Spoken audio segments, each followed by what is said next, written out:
Então vamos abrir Neemias capítulo 3.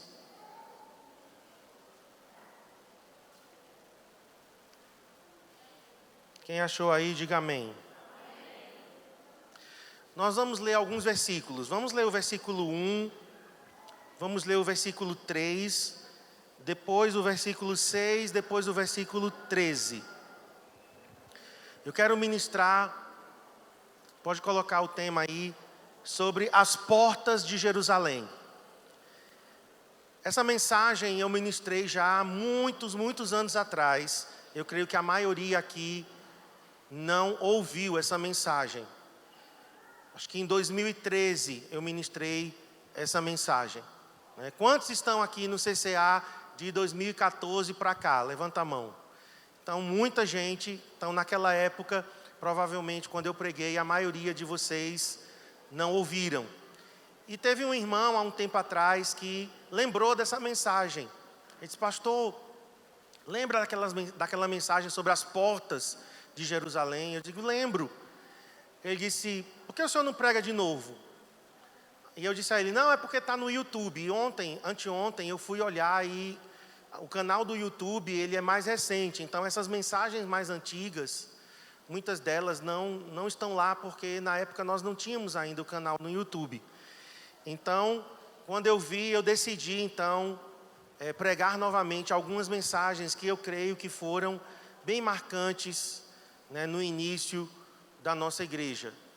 Tem uma outra mensagem que já me pediram para eu ministrar novamente, que é como achar a vontade de Deus. Aquelas 7 lâmpadas que o Senhor acende e nos guia à sua vontade. Tem uma outra mensagem que eu preguei, que é sobre a caminhada de Elias e Eliseu, as etapas na vida, na caminhada de um discípulo. Então, algumas delas eu quero revê-las com os irmãos. E essa daqui, das portas de Jerusalém, é uma mensagem também muito abençoada, porque fala da restauração das portas de Jerusalém, simbolizando áreas da nossa vida que precisam ser restauradas. Então vamos ler aqui o versículo 1 do capítulo 3. Então se dispôs Eliasibe, o sumo sacerdote, com os sacerdotes, seus irmãos, e reedificaram qual porta? Vamos lá, a porta das ovelhas. Porta das ovelhas. Capítulo 3, agora verso 3. Os filhos de Aasenaá edificaram a porta do peixe. Agora vamos para o versículo 6. Joiada, filho de Pazéia e Mesulão, filho de Besodias, repararam a porta velha. Agora versículo 13. A porta do vale. Agora o versículo 14. A porta do monturo. 15. A porta da fonte. Agora mais para frente, verso 26. E os servos do templo que habitavam em Ofel até defronte da porta das águas. Agora o 28. Para cima da porta dos cavalos. Agora o finalzinho do 29. Guarda da porta oriental. E por último, temos no 31, defronte da porta da guarda. Então nós temos aqui 10 portas restauradas na cidade de Jerusalém, na época de Neemias. Nós temos, vamos revisar novamente agora comigo aqui. Vamos lá. Eu vou dizer e você repete comigo, ok? Porta das ovelhas, porta do peixe, porta velha, porta do vale, porta do monturo, porta da fonte, porta das águas, porta dos cavalos, porta oriental, porta da guarda. Então 10 portas foram restauradas. Sabe o que é mais interessante aqui? É que o templo já estava restaurado. O templo havia sido restaurado na época de Esdras. Então, no livro de Esdras, que é o livro anterior a Neemias, na verdade, na Bíblia hebraica, os 2 livros é um só. Esdras e Neemias compõem um só livro. Mas para nós, Esdras tem a restauração do templo. Então Jerusalém era uma cidade com o templo restaurado, mas com as muralhas e portas caídas. Interessante isso. Por quê? Isso, e essa mensagem que eu estou pregando, irmãos, eu estou seguindo o sentido alegórico, tá certo? Existem alguns sentidos que nós podemos aplicar à palavra. O sentido literal é um deles, que geralmente o que nós pregamos é literal. Mas eu quero agora aplicar o sentido alegórico. Então, Jerusalém simboliza as nossas vidas. Jerusalém a cada um de nós. Em Jerusalém, o templo foi restaurado. O que é isso? É quando alguém nasce de novo. O coração é o lugar principal. Em Jerusalém, o templo era o lugar principal. Então, o templo foi reconstruído. Ok, simbolizando alguém que nasce de novo. Mas as muralhas estavam caídas. As portas estavam queimadas. E muralhas significam o quê? Limites. Muralhas significam o domínio próprio, o autocontrole do cristão. Lá em Provérbios diz que como uma cidade sem muros, assim é uma pessoa que não domina-se a si mesmo. Muros caídos, então, simboliza alguém que está exposto, alguém que está desprotegido. Porque muros não só apenas demarcam limites, mas muros protegem. Então nós podemos ter pessoas que nasceram de novo, mas que estão com muros caídos, estão expostos ao inimigo, aos inimigos. Como uma cidade sem muros, sem domínio próprio, sem autocontrole. Um cristão que não tem disciplina. Um cristão que não se autodisciplina. Nós precisamos ter esta característica. Agora, além de muros caídos, nós temos o quê? Portas queimadas. Portas queimadas. Está no capítulo 2, quando Neemias faz a inspeção em Jerusalém, ele vê ruínas, muro caído, mas ele então vê portas queimadas. E eu quero falar sobre portas. Portas que foram restauradas, pode passar, isso, junto com os muros. As portas, irmãos, eram um lugar de decisões. Portas era por onde entrava e saía mercadorias, pessoas, animais. Muitas dessas portas aqui têm um nome por conta do que acontecia ali. Por exemplo, Porta das Ovelhas, é por onde as ovelhas entravam e saíam em Jerusalém. Então, portas fala de lugar de decisão. O que é isso? Cristãos que têm o novo nascimento, mas estão com portas queimadas, são pessoas que estão com a sua decisão comprometida. Pessoas que estão com a sua vontade enfraquecida. Olha só, nós somos espírito, alma e corpo. Nós somos espírito, possuímos uma alma e habitamos em um corpo. Então nós cremos que somos tricotômicos. O que é isso? Temos 3 partes. Espírito é o nosso verdadeiro eu. Somos espírito. E aí o templo de Jerusalém, que é o coração de Jerusalém, simboliza o nosso espírito que foi recriado quando a gente nasceu de novo. No dia que nós nascemos de novo, quem nasceu foi o nosso espírito. Continuamos com o mesmo corpo, mas o espírito nasceu de novo. Então o espírito foi salvo. Agora nós temos a alma. A alma, ela está sendo salva todos os dias. Porque a alma está em um processo de transformação. E a nossa alma, ela é composta de mente, emoções e vontade. Vamos repetir comigo, diga mente, emoções e vontade. A mente são os nossos pensamentos, lembranças, memórias, raciocínio, a nossa razão, é a mente. Emoções, como já diz a própria palavra, são os nossos sentimentos. Alegria, tristeza, raiva, contentamento, prazer. Isso está nas emoções. Mas a terceira parte da nossa alma é a mais importante de todas. E é aqui que entram as portas, queimadas. Porque a terceira parte da nossa alma é a nossa vontade. É a volição. E o que é a vontade? É o poder de decidir, de dizer sim, de dizer não, de fazer escolhas corretas ou de fazer escolhas erradas. E o que é que a maioria dos cristãos estão sofrendo? Estão sofrendo em sua vontade. Porque a maioria de nós está dizendo o seguinte: eu não sinto vontade de orar.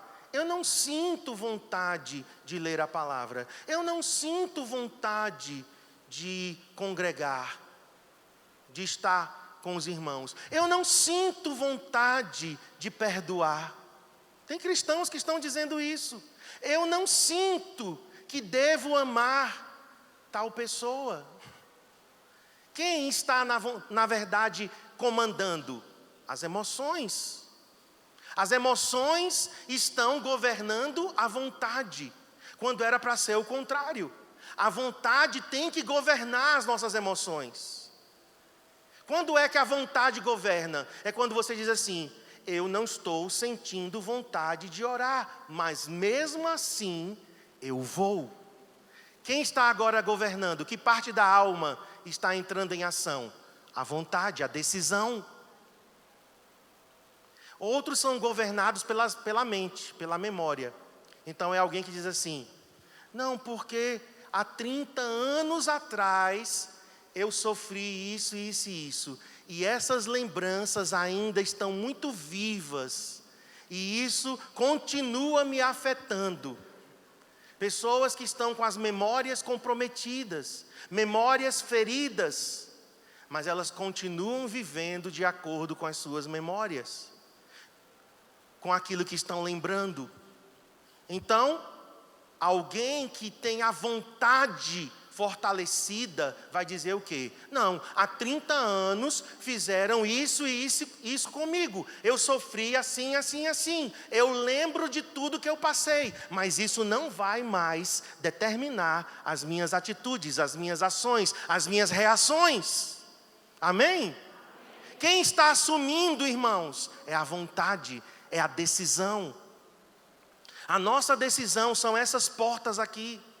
Então Jerusalém era uma cidade que tinha o templo reconstruído, simbolizando o nosso novo nascimento, mas muros e portas destruídos.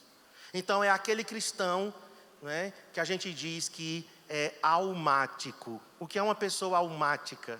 É uma pessoa que vive guiada pelas suas emoções ou guiada pelos seus pensamentos. A sua vontade não foi restaurada. A sua decisão precisa ser restaurada. E essas portas aqui foram restauradas. Portas é lugar de exercer autoridade, irmãos.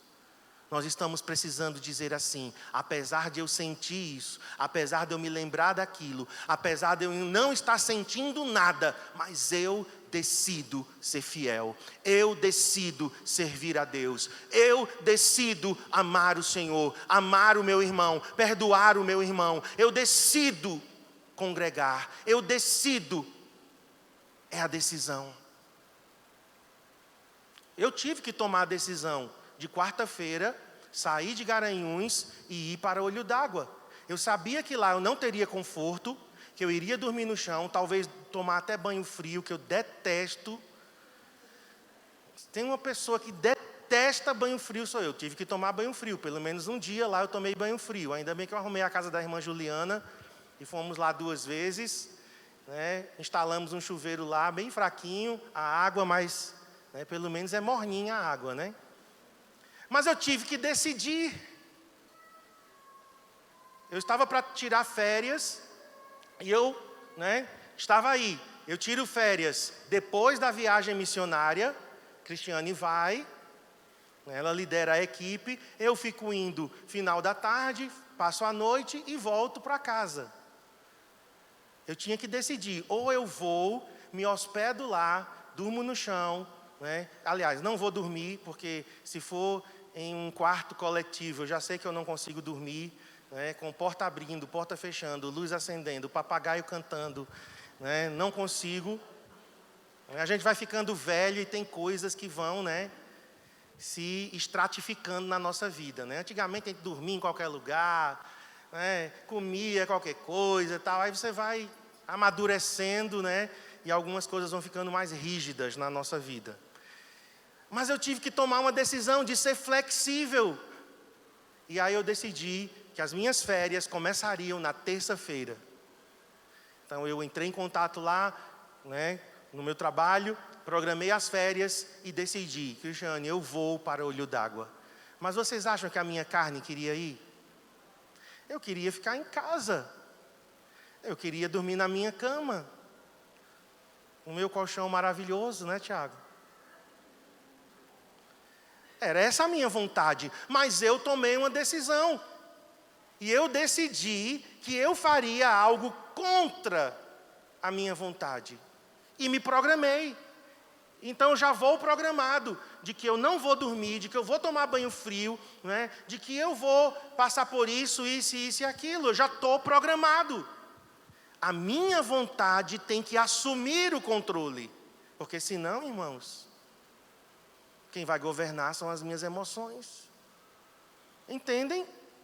Que a nossa vontade precisa ser fortalecida. E essas portas aqui restauradas é exatamente esse processo. Então, para a gente seguir, portas caídas falam de uma vontade inconsequente, enfraquecida, mas portas restauradas falam de decisões acertadas. Vamos ver a primeira porta restaurada. Coloque aí, por favor. É interessante que a ordem da restauração das portas é um plano de Deus. Eu estava lendo um comentário que foi até confirmação daquilo que já tinha escrito. Eu escrevi isso aqui há 6 anos atrás, 7 anos atrás. E eu li um comentário anteontem que estava confirmando algumas coisas. Mas o que eu achei mais interessante é que a restauração das portas e a ordem da restauração das portas é a nossa caminhada cristã. Começa com a porta das ovelhas. Começa com a decisão de nós termos um encontro com Jesus, que é o Cordeiro de Deus. Alguém nasceu de novo, ok, você nasceu de novo, né? Seu espírito foi recriado, você agora é uma nova criatura, mas não significa que porque você é uma nova criatura, que você tem se encontrado com Jesus diariamente. Tem pessoas que nasceram de novo, mas deixaram Jesus para trás. Isso daqui fala de uma decisão de ter um encontro diário, uma experiência diária de rendição a Jesus. Ele é o Cordeiro de Deus. João Batista afirmou isso. João capítulo 1, o Evangelho de João, quando João Batista aponta, ele diz: eis o Cordeiro de Deus que tira o pecado do mundo. Um encontro com Jesus, queridos, é mais do que ser salvo. É mais do que ser salvo. É você ter um relacionamento com Ele. Jesus tem que afetar toda a nossa vida. Um relacionamento com Jesus tem que afetar, tem que atingir toda a nossa vida. Ele não é apenas Salvador, Ele é Senhor. Tem pessoas que querem Jesus só como Salvador. Não, Ele é o meu Salvador. Ele me garantiu a vida eterna. Eu vou para o céu, me livrou da condenação. Mas Jesus é Senhor.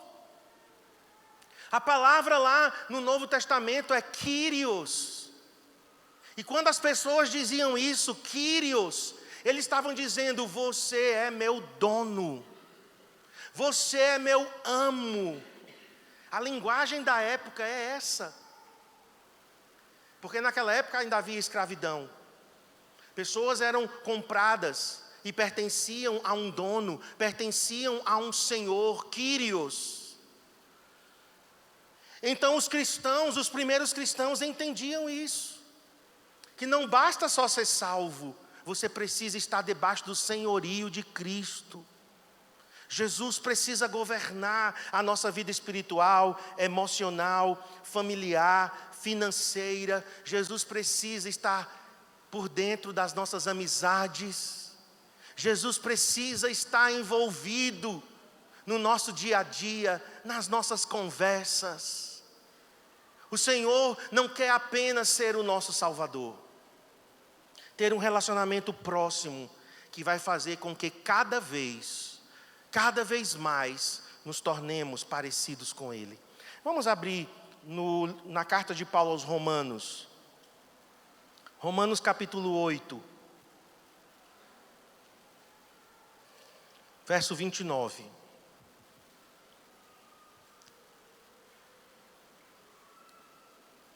Romanos 8, 29. Portanto, aos que de antemão conheceu, nós fomos conhecidos pelo Senhor, através da sua presciência, Ele nos conheceu de antemão, também os predestinou. Então nós somos predestinados com base no conhecimento que Deus teve de cada um de nós de antemão, anteriormente. Na eternidade Ele conheceu a mim e a você. Na eternidade Deus sabia quem diria sim e quem diria não a Ele. E com base nesse pré-conhecimento, nessa presciência, Ele nos predestinou. A quem predestinou, Ele disse, para serem conformes. Diga, conformes. O que é uma coisa conforme? De acordo com a forma de. Então nós fomos predestinados para sermos de acordo com a imagem de seu Filho, a fim de que Jesus, seja o primogênito entre muitos irmãos. Em João 3,16 diz que Jesus era o Filho unigênito, porque Deus amou o mundo de tal maneira que deu seu Filho unigênito. Unigênito é o quê? O único gerado. Mas aqui Paulo amplia. Paulo está dizendo agora que Jesus não é o unigênito. Paulo agora está dizendo que Jesus é o primogênito. E primogênito significa o quê?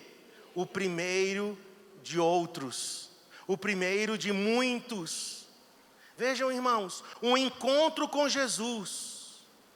Quando a porta das ovelhas é restaurada na nossa vida, nós nos tornamos ovelhas de Jesus. Como Ele é cordeiro, nós nos tornamos cordeiros também. A natureza de Jesus passa a ser formada, gerada em nós. Tem muito crente que nasce de novo e continua sendo natureza de lobo. São naturezas diferentes, o lobo da ovelha. Tem gente que para o diabo é ovelha. O que o diabo manda, o que o diabo diz, a pessoa, sim, Satanás, sim, tá certo, é uma ovelhinha. Agora, para o irmão que pisar no pé, não é ovelha não, é um lobo. Está invertido. Para Deus nós somos ovelhas. Para os nossos irmãos nós somos ovelhas. Para Satanás nós somos leões. Não vou dizer que não somos lobos, somos leões. Porque Jesus também é o leão da tribo de Judá. Amém? Então a natureza do cordeiro e do leão estão sendo formados em nós. E eu sei ser ovelha na hora certa, e eu sei ser leão na hora certa. Eu sei ser manso, mas eu também sei ser determinado, proativo. Eu sei ser submisso como uma ovelha, mas também eu sei ser um guerreiro. Eu sei como me posicionar. Vamos para outro texto. 2 Coríntios, capítulo 3, verso 18. Então Paulo disse, fomos predestinados para sermos conformes, de acordo com a imagem de Jesus, parecidos com Jesus.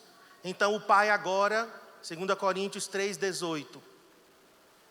Agora o Pai não só tem Jesus como filho, o unigênito se tornou primogênito.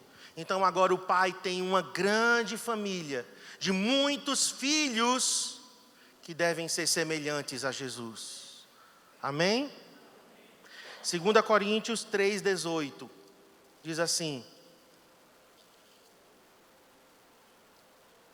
Não tem, né? Acho que eu anotei errado. 3,16 é o último, né? 3,16. Ah, é, porque tem um pedacinho aqui em cima, né? Porque tem um comentário bem grandão na minha Bíblia e acabou que escondeu aqui. 3,18. E todos nós, com o rosto desvendado, com o rosto descoberto, contemplando como por espelho a glória do Senhor, somos transformados de glória em glória, na sua própria imagem, como pelo Senhor, o Espírito. O que é que está dizendo aqui, irmãos? Que na convivência com Jesus, no relacionamento com Ele, no dia a dia com Ele, quando a porta das ovelhas é restaurada, vou me tornando de glória em glória, de um nível de glória a um nível de glória maior, de um nível de glória maior a um nível de glória ainda maior. Aqui dá a ideia de degraus, é gradativo. Então eu vou sendo transformado de glória em glória na própria imagem do Espírito. E o Espírito é o Espírito de Jesus. O Espírito Santo vai me tornar parecido com Jesus, porque Ele veio revelar Jesus. Então convivência é igual a semelhança. Diga, convivência é igual a semelhança. Você se parece com quem você convive. Você se parece com quem você tem comunhão. Com quem você está se parecendo? Um crente que só vive assistindo novela, convivendo com novela. A própria palavra já está dizendo, vela preta.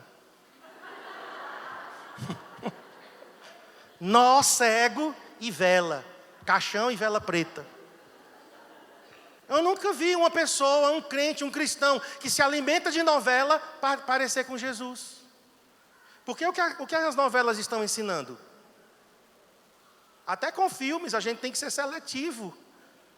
Eu assisto filmes, não só assisto filmes cristãos, né? A gente assiste filmes que também não são cristãos, mas nós temos que ser seletivos.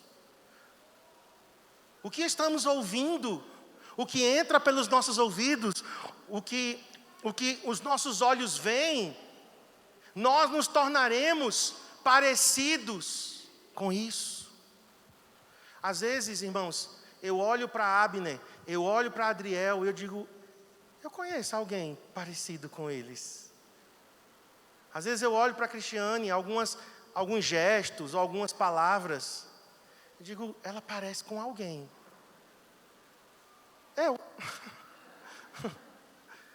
Eu me vejo em Abner, em Adriel, em Cristiane. Eu acho que eles se veem também, né, em mim. Por quê? Porque a convivência gera semelhança. Quantos cônjuges aqui já se viram no seu cônjuge? Numa atitude, num gesto, numa palavra? Quem já se viu? Os que não levantaram a mão precisam conviver mais, viu? Vamos lá para o Salmo 115. Salmo 115. Uma vez, eu acho que foi Adriel, fez alguma coisa. Eu digo, eu não sei com que esse menino se parece. Cristiane, contigo. Simples. Simples. Porque convivência gera semelhança. Olha o princípio do Salmo 115. Vamos ler.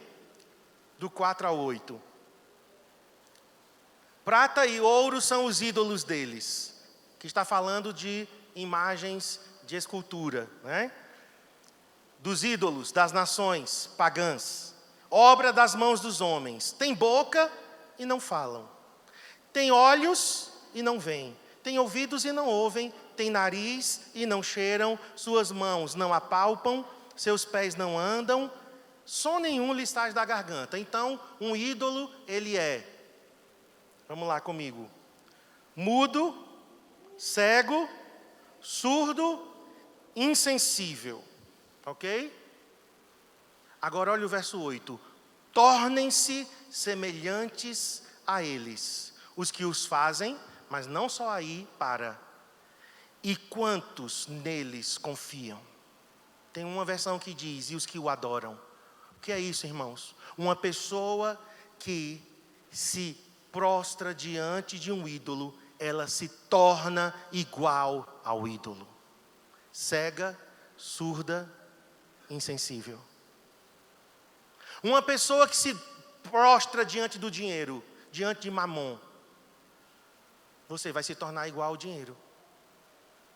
Uma pessoa que se prostra diante do sexo, como seu Deus, e assim por diante.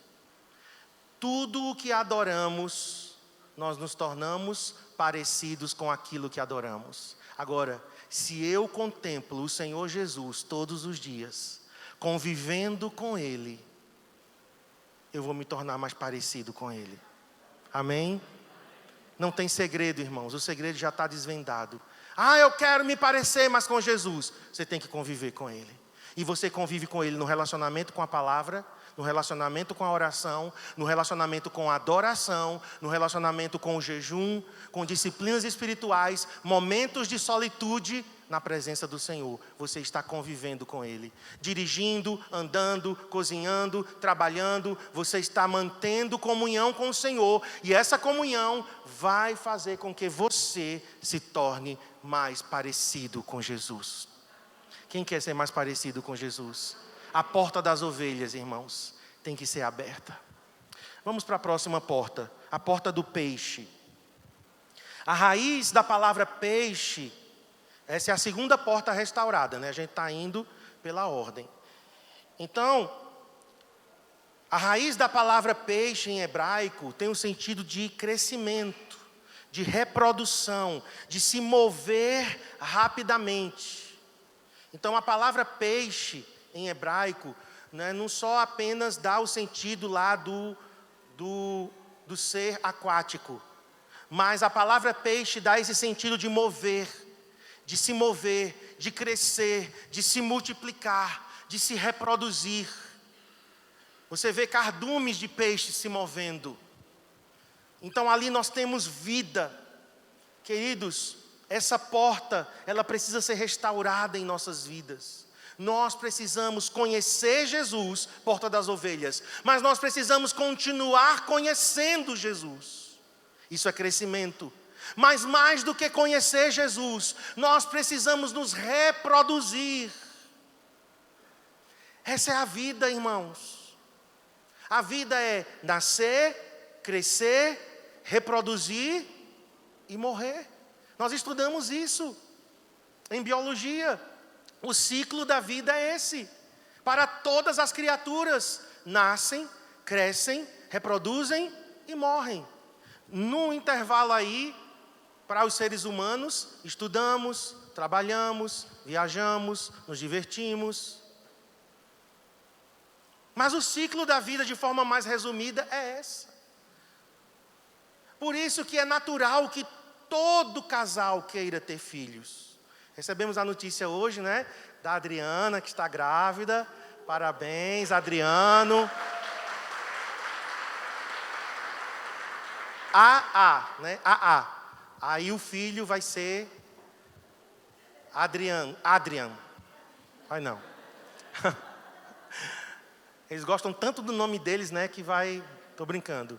Mas ela veio com tanta alegria. Pastor, recebi a notícia que estou grávida. Por quê? Porque todo ser humano normal quer se reproduzir, quer deixar um legado, quer deixar uma descendência, quer deixar uma herança.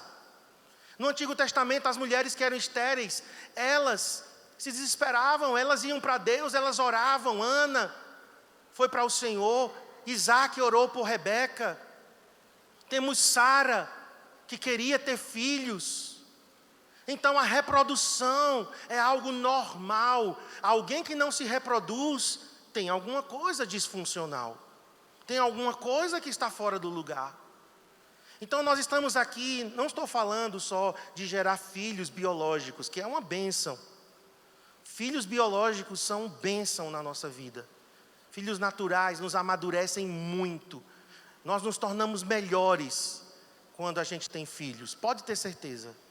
Nosso caráter é mais trabalhado, Deus se revela a nós de uma forma mais profunda, mais intensa. Mas aqui, queridos, eu estou falando de nós deixarmos um legado espiritual, de nós passarmos adiante o que nós estamos recebendo. Estava lá em Olho d'Água e ontem eu chorei, encerrando, olhando para aquelas pessoas, e eu comecei a chorar, e dizendo: Deus, há 119 anos atrás, um homem passou aqui, Dr. George Butler, um missionário americano, que deixou sua nação. Os Estados Unidos naquela época, com certeza, já era uma grande nação, já era uma potência. Ele deixou o estilo de vida dele lá, talvez sua família, conforto, riquezas, um futuro promissor como médico. Cruzou oceanos porque não tinha avião, veio de navio até Recife, entrou a cavalo, não sei se trem, chegou até Canhotinho. Em Canhotinho, aquele homem plantou a primeira igreja da nossa região, Igreja Presbiteriana de Canhotinho. No outro dia, ele viajou de Canhotinho para Garanhuns e fundou aqui a Igreja Presbiteriana Central. E eu estava chorando ali, dizendo: Deus, olha aqui esses jovens, 119 anos depois, aquele homem sonhou que essa região fosse ganha para Cristo, senão ele não teria saído da sua nação. Ele veio com um propósito, ele veio com um sonho, ele veio com uma missão. Ele fundou igrejas, ele fundou o hospital lá em Canhotinho. A história dele é muito linda, irmãos. Eu estava dizendo: Senhor, nós somos herança do Dr. George Butler. Nós estamos aqui porque aquele homem obedeceu a sua voz. Agora, Senhor, é a nossa vez. Agora é a nossa vez. Dr. George Butler está enterrado lá em Canhotinho. Se você for na igreja presbiteriana, ao lado tem lá o jazigo. Ele está lá, só tem os ossos dele. E agora? Agora é a nossa vez. Agora é a hora de nós nos tornarmos pescadores de homens. Amém? A porta do peixe é isso, irmãos. É essa reprodução, é essa gana, é esse desejo de dizer: o evangelho não vai morrer só comigo. O evangelho vai ser passado adiante. O evangelho vai ser transmitido. Deus, eu vou fazer minha parte. Pode ser que eu não seja um Billy Graham, que pregou para milhões e milhões, mas eu vou fazer diferença com as pessoas que eu convivo, na minha família, na minha vizinhança, no meu bairro, na minha cidade. Pode ser que você não tenha um chamado transcultural para ir para outra nação, embora que Deus nos falou lá, viu, irmãos? Os pais e mães aqui já se preparem, porque Deus nos falou lá na sala de aula que muitos daqueles jovens iriam para outras nações. Parece lindo e romântico, mas alguns irão e não voltarão. Aí já mudou, né? Alguns irão para nações onde, por exemplo, o evangelho é perseguido. Alguns poderão ser martirizados. Isso aí, né? Eu quero ser missionário às margens do Rio Sena, lá na Torre Eiffel. Paris, pastor. Sim, Paris também é um campo missionário. A França hoje é um campo missionário. É o país que está sendo mais islamizado da Europa. O país espírita é a França. Então é um campo missionário também. Mas a escolha não é por comodidade. A escolha não é por conforto, nem por beleza, nem por turismo. A escolha é um chamado de Deus. Amém?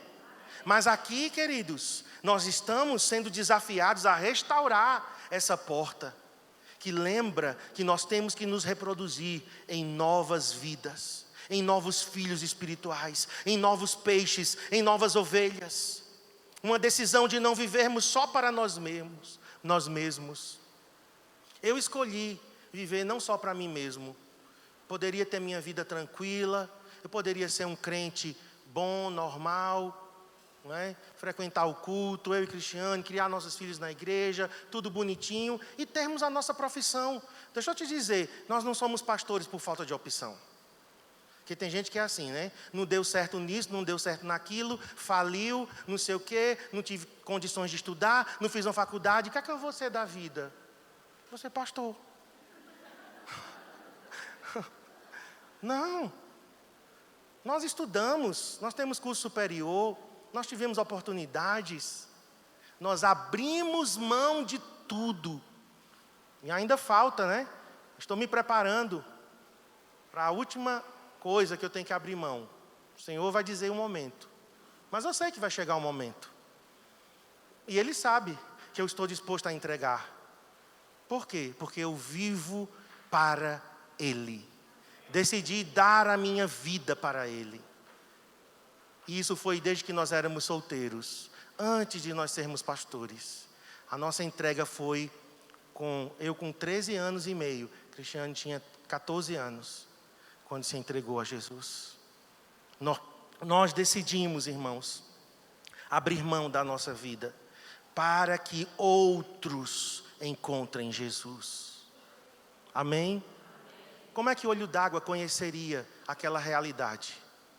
Se esses jovens não tivessem ido lá passar os 4 dias? Não teria.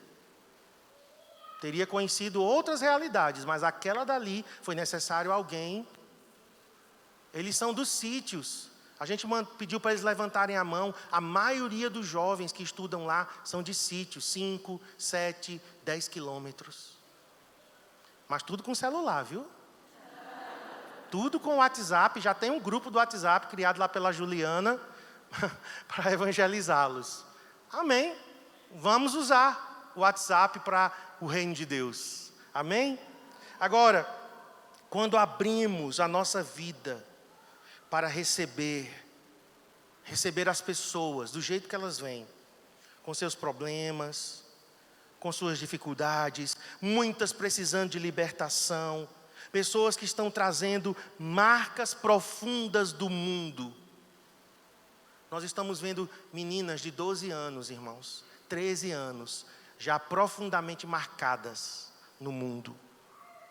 Já perderam a virgindade, já tiveram 5, 6, 7 relacionamentos.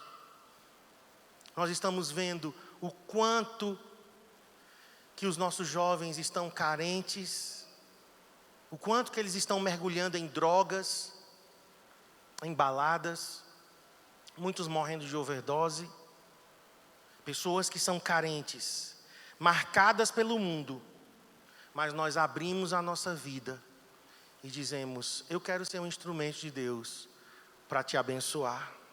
Sabe quem vai ser enriquecido? Sabe quem vai se tornar mais pleno? É quem abre a vida. Amém? Eu vi aquelas crianças abraçando as meninas, abraçando o Abner, abraçando as adolescentes, meninas dizendo: não vá embora, ô tia, fique. Por quê? Porque não conhecem. Não conhecem o que é amor dentro de casa. Não conhecem. Mas não só é Olho d'Água, não. Aqui em Garanhuns. Aqui. Talvez na tua rua. Na nossa vizinhança. É necessário, irmãos, abrirmos a nossa vida. Lembre-se de que Deus usa as pessoas como canais de bênção. Quem quer ser um canal de bênção aqui? Até aquelas, irmãos, mais difíceis, temperamentos difíceis, às vezes ranzinzas, e Deus usa essas pessoas para que o caráter de Cristo seja forjado, seja formado em nós, o fruto do Espírito Santo apareça e amadureça.